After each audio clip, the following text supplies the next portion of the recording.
The fees banks charge merchants every time you use your debit card are on the way down. Yeah, the Senate voted to limit the fees that stores pay banks each time you swipe your debit card. Sally Kidd is live in Washington to explain what it all means. Sally?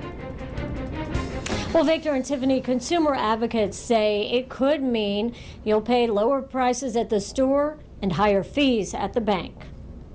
We've been in business since 1975. Used to be customers at the Heidelberg pastry shop paid by cash or check. Nowadays, most pay with their debit cards. It's kind of a little secret drain on the business. Every swipe of a debit card costs the bakery 67 cents. It adds up to thousands of dollars in bank fees every month. Eventually, you do have to pass it on. Beginning in July, debit swipe fees will be capped at 12 cents a transaction. That's down from an average of 44 cents nationwide.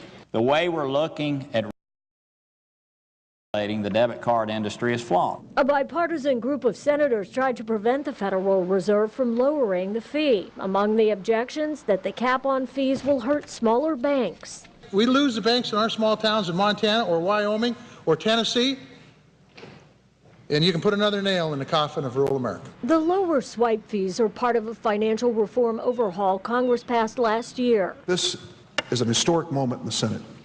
It's a moment where we will decide whether or not, for once, the big banks are going to lose and the consumers are going to win. Supporters of the cap prevailed in Wednesday's Senate vote. The retail industry says it's a win for consumers. The financial industry says it means higher fees at the bank.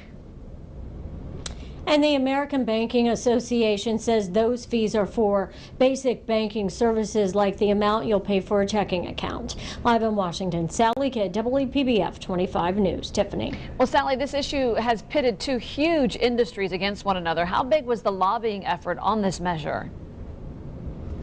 It was huge, Tiffany, as you can imagine. The Sunlight Foundation took a look at this, and they say that more than 24 lobbying firms were hired last year to try to influence the vote on debit card legislation, and the lobbying on this continued right up until the vote. Tiffany. Sally Kidd live tonight in Washington. Thank you.